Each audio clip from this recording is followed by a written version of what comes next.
Alors Sandrine, ce Téléthon pour toi c'est important parce qu'on peut rappeler que Sandrine, c'est quand même à la base des plateaux de télé, Téléthon dont tu as l'habitude. Ça se passe bien pour toi? Tu as des invités Ça qui se passe sont... très très Ouais. bien, évidemment, puisque nous sommes arrivés à plus de 20 millions de promesses de dons déjà. Ah En oui. tout cas, ça c'était ce midi, donc j'imagine qu'on a dû passer peut-être 21 à l'heure qu'il est. On rappelle le 36-37, évidemment. Donc là, nous allons accueillir une famille, Fabien, Caroline et Eugénie. Alors Eugénie, j'ai une tendresse particulière pour Eugénie parce qu'on l'a reçue en plateau en 2016. C'était à Châlons à l'époque. Elle était toute petite. Et bah, vous allez voir qu'Eugénie, elle a bien grandi. Eh ben écoute, tout à l'heure je lui ferai un petit cadeau, tiens. Merci Michel. Caroline, bonjour. Eugénie, bonjour. Fabien, bonjour. Bonjour. Merci beaucoup d'être avec nous en plateau cet après-midi. Donc nous allons parler de toi, Eugénie. Tu veux prendre le micro un petit peu? Est-ce que tu veux bien te présenter, s'il te plaît? Mets le micro bien proche de ta bouche. Du coup, je m'appelle Eugénie Caudel, j'ai 12 ans et demi. Je suis en 4e et j'habite aux Herbiers. J'ai une amyotrophie spinale de type 2. C'est quoi une amyotrophie spinale de type 2? Est-ce que tu peux nous expliquer un petit peu ce qu'est ta maladie? J'ai oublié qu'on était accompagné de Noisette aussi, ton chien d'assistance. Quelle est ta maladie? Du coup, la amyotrophie spinale de type 2, c'est une maladie qui est causée parce que je n'ai pas de gène SMN1. Et en fait, le gène SMN1, il sert à avoir des muscles un peu. Enfin, j'ai des muscles, mais ils ne sont pas aussi développés que pour les autres. Et du coup, ça fait que je ne peux pas marcher. D'où le fauteuil de compétition dans lequel tu es installée. Tu le pilotes toute seule, c'est un fauteuil électrique. Et avec ça, tu peux aller où tu veux. Presque où tu veux. Oui. Pas les escaliers. Tu ne peux pas monter sur le plateau. Mais c'est pas grave, tu es avec nous. Caroline, je le disais tout à l'heure, on a rencontré Eugénie, et avec vous d'ailleurs en 2016 à Châlons. Eugénie a grandi, elle est en 4e. Comment a-t-elle réussi à progresser grâce notamment à la recherche, grâce aux dons? Quelles ont été les évolutions qui lui ont permis de progresser et d'être comme elle est aujourd'hui? Donc quand on s'était rencontrés, Eugénie, elle n'avait pas de traitement. On avait découvert sa maladie en 2014 et on nous avait dit qu'il n'y avait aucun traitement, qu'on allait juste soigner les conséquences de la maladie. Et finalement, en 2017, en septembre 2017, elle a eu la chance d'avoir un traitement qui lui permettait, comme elle l'a dit, elle n'a pas de gène SMN1 et donc il lui manque une protéine, mais elle a eu un traitement qui lui permet de stimuler un gène SMN2 pour essayer de compenser un petit peu. Alors il y a beaucoup moins de protéines qui est produite, mais un petit peu plus. Donc on voit sur des résultats qui font qu'elle est plus forte. Donc dans des gestes du quotidien, elle arrive par exemple à boire un verre tout plein normal, sans mettre un verre hyper léger. Quand elle était tout petite, elle n'y arrivait pas. Elle arrive à faire du piano, alors que quand elle était petite, elle n'arrivait pas à appuyer sur les touches. Donc ça, c'est quand même assez parlant. Voilà, plein de gestes du quotidien qui font qu'elle est plus forte. Alors quand elle est chez le kiné il dit ça, je sens vraiment une résistance des muscles et auparavant c'était pas possible, c'était pas envisageable. Donc on est sur une évolution positive contre la maladie, alors qui est pas révolutionnaire, hein, contrairement à ce qui peut être fait avec la thérapie génique sur les petits qui ont cette maladie quand ils sont, aujourd'hui quand ils sont détectés très jeunes, avec le dépistage néonatal désormais. Il y a vraiment des progrès qui font qu'aujourd'hui, s'ils sont traités très très tôt, avant les signes de la maladie, ces enfants, ils courent, ils sautent, ils sont comme des enfants normaux. Donc on n'en est pas là, mais on a encore beaucoup d'espoir parce qu'ils commencent à réfléchir, à essayer la thérapie génique sur des plus grands. Donc évidemment, il faut le faire le plus vite possible parce qu'il y a des neurones qui se détruisent petit à petit. Mais on peut se dire que pour elle, cette évolution, elle s'est arrêtée quand même en 2017, quand elle avait 4 ans. Donc on promet rien. Les médecins ne lui promettent rien, mais je crois qu'elle continue toujours d'espérer.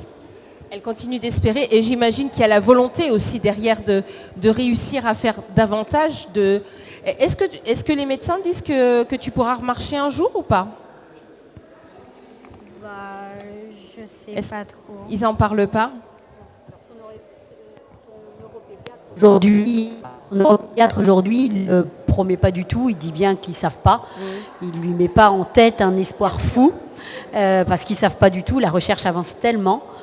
Mais voilà, elle, on sait que c'est le rêve le plus fou. Bien sûr. Alors, au-delà de la thérapie, effectivement, des médicaments, des traitements, il y a les séances de kiné, j'imagine, qui doivent être très régulières. Est-ce que là aussi, la technologie, elle a évolué? Peut-être, Fabien, pouvez nous répondre. Est-ce que là aussi, la technologie, elle a évolué pour permettre à Eugénie de faire des choses qu'elle ne pouvait pas faire avant? Hier, on recevait une petite fille qui, grâce à un robot, grâce à, je ne sais même plus le nom, je suis désolée, ouais, alors c'est pas vraiment un exosquelette, mais ça y ressemble beaucoup, lui permettait de... Ah, mon micro, lui permettait de marcher, en fait, évidemment soutenu par l'appareil, mais est-ce que là aussi, il y a des choses qui ont évolué? Alors, la techno évolue tous les jours. Les exosquelettes, on en a vu en fonctionnement, c'est pas encore très déployé.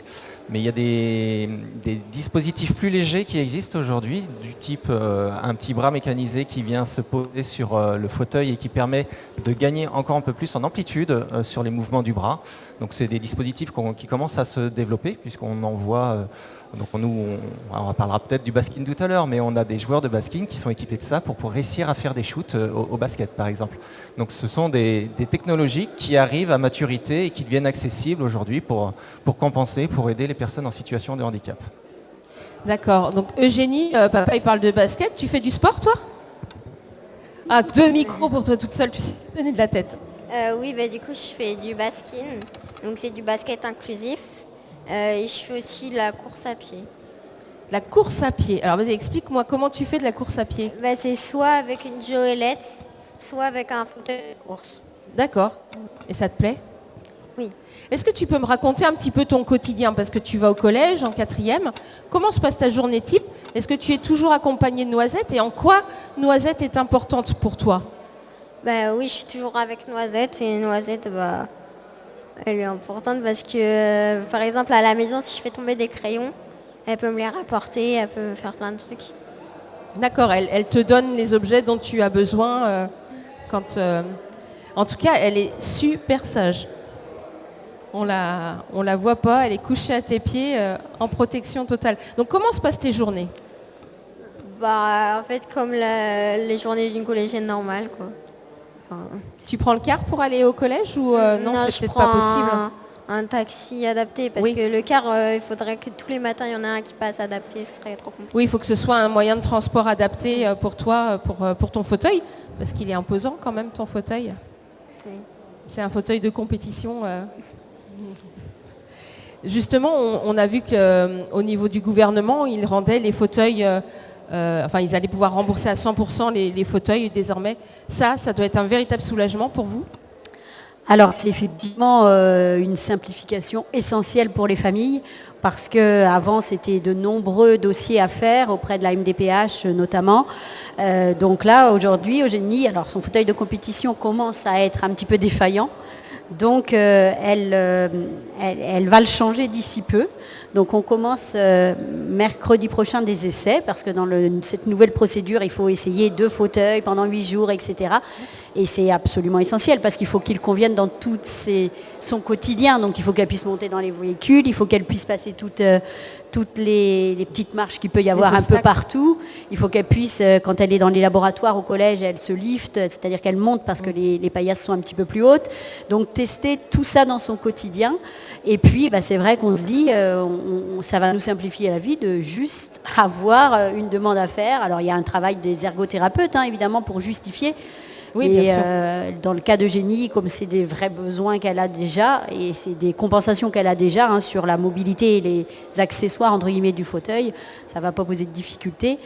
Et c'est vrai que pour nous, c'est un vrai soulagement de ne pas avoir à aller grappiller un peu partout pour financer ce fauteuil. Là, il sera pris en charge à 100% par la sécurité sociale. Parce que je crois savoir qu'un fauteuil, ça coûte très très cher. J'entendais quasiment le prix d'une voiture. Oui, alors le fauteuil, celui-ci, c'est un peu moins parce qu'il ne la verticalise pas. Parce que quand elle l'a eu, c'était en 2019, elle était un peu petite pour avoir le même. Donc elle a 2 fauteuils, un qui la verticalise, donc il la met droite et un comme celui-ci. Et le prochain va faire les 2. Donc c'est des fauteuils qui auparavant, c'était 33 000, 35 000 euros. Oui. Donc là, il y a une prise en charge sécu qui est moindre, mais les fabricants ont fait ce qu'il fallait pour que ça rentre avec des fauteuils tout à fait satisfaisants. Tout à fait confortable. On parlait d'accessibilité, ton fauteuil te permet de faire des choses, mais pour autant, c'est encore difficile en ville, c'est encore difficile dans les espaces publics. Qu'est-ce que tu regrettes et quel message t'aimerais faire passer, toi, Eugénie, par rapport à ça? Est-ce que tu milites pour que les espaces publics soient plus accessibles aux personnes en situation de handicap, en tout cas en fauteuil? Faudrait juste qu'il y ait un peu plus de bateaux dans les villes parce que c'est un peu compliqué quand il n'y a pas de bateaux. Des bateaux pour pouvoir monter les trottoirs, hein, c'est ça. Ouais. C'est la seule chose qui t'embête, toi, quand tu te déplaces en ville? Est-ce que tu arrives à rentrer dans tous les magasins? Je sais pas. Tu sais pas? Peut-être papa ou maman peut répondre. Alors, on peut noter quand même qu'il y a eu de gros efforts de fait par les municipalités pour tout ce qui est aménagement urbain. Effectivement, aujourd'hui, on va retrouver des rampes, les bateaux vont être très, très bien aménagés, le stationnement va être bien adapté pour laisser la place pour la circulation. Alors bien sûr, après on va arriver sur les magasins où tout le monde ne peut pas forcément s'équiper ou faire les travaux pour permettre l'accessibilité. Donc dans ces cas-là, il y a en général une compensation, mais on n'est pas vraiment confronté à ce problème-là. En tout cas, on ne l'a pas été vraiment. Donc c'est quelque chose qui, aujourd'hui, n'est pas vraiment un problème pour nous, en tout cas. Vu les efforts qui ont été faits jusque-là, donc à poursuivre bien sûr, mais ça reste quelque chose de très correct aujourd'hui.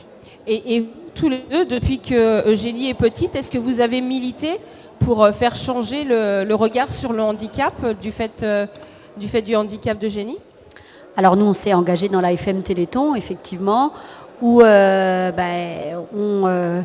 essaie de combattre et de soutenir les familles et de mener de porter la voix de l'AFM Téléthon et de mener ses projets et ses combats. Après, je pense avec Eugénie, on a toujours eu beaucoup de chance. C'est-à-dire que les choses fonctionnent. Elle a envie d'aller à l'école de sport municipale, eh bien on se renseigne.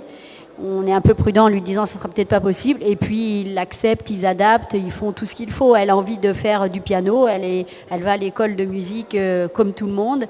Il y a aussi l'escalade au collège, ils lui font faire de l'escalade en faisant venir une association d'escalade adaptée. On a rencontré en fait dans sa vie, grâce à elle, plein de gens investis. Eugénie, elle ne l'a pas dit tout à l'heure sur le sport, mais elle a quand même fait 2 triathlons avec Charlie, un ami qui nage et puis elle est dans le petit bateau derrière, qui ensuite elle l'emmène à vélo, qui fait ensuite le fauteuil marathon, donc ça c'est plus habituel, mais le bateau c'est pas tout à fait rien. Et voilà, donc on a la chance avec Eugénie que les choses fonctionnent. En fait, elle rayonne quelque chose qui fait qu'on a envie de l'aider et qu'on a envie de faire pour elle et sans se poser de questions. Côté scolaire, elle a toujours fait tout normalement. Elle a fait tous ses voyages scolaires et tout s'est passé sans difficulté. Et on a l'impression que ça s'adapte pour elle assez facilement. Donc on a cette chance. On est bien conscient que ce n'est pas le cas pour tout le monde. Mais voilà, je me dis, elle ouvre aussi peut-être la voie pour d'autres. Bien sûr. Et ça, c'est déjà essentiel. Bien sûr, moi j'ai le souvenir d'une petite fille pétillante, pleine de vie, qui avait le sourire, et finalement tu n'as pas changé, tu es toujours aussi pétillante et pleine de vie. Je sais que ça te tenait à cœur de parler aujourd'hui de la FM Téléthon. Quel message tu voulais passer à ce sujet, toi? Que le Téléthon c'est important parce que ça peut arriver à n'importe qui d'avoir un enfant malade. Et que ça aide l'argent qu'on donne au Téléthon, ça aide tout le monde dans toutes les maladies. Et donc voilà. C'est ça, l'argent il n'est pas réservé à la recherche d'une maladie en particulier, mais de toutes les maladies. À l'époque, quand ça a été mis en place, c'était les maladies orphelines. Aujourd'hui, ça s'étend davantage aux maladies qui sont même un petit peu moins rares et qui permettent de trouver des traitements. 1 an après qu'on soit rencontrés, finalement, alors qu'il y avait pas forcément, en tout cas dans l'idée d'avoir un traitement pour Eugénie. Et juste 1 an après, grâce à la recherche, tu as pu bénéficier du traitement qui fait que tu en es là aujourd'hui et que tu vas encore continuer à avancer. Merci beaucoup Eugénie. Alors je ne sais pas si... il y a une petite photo si vous voulez en profiter pour faire la petite photo. Merci beaucoup Eugénie, merci Fabien, merci Caroline d'être venue aujourd'hui, c'était important et j'espère revenir dans 7-8 ans et te revoir encore dans 7-8 ans pour que tu nous donnes encore de tes nouvelles parce que ça me fait vraiment très très plaisir. Merci Eugénie.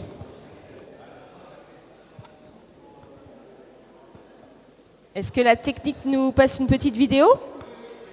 Oui, oui. Alors, bien. En attendant, on vous rappelle le 36-37. N'oubliez pas pour les promesses de dons, ça ne s'arrête pas ce soir. Vous pouvez continuer encore dans les semaines qui viennent. Et 170 animations sur toute la Vendée ce week-end. Donc n'hésitez pas, il y a forcément quelque chose qui se passe près de chez vous.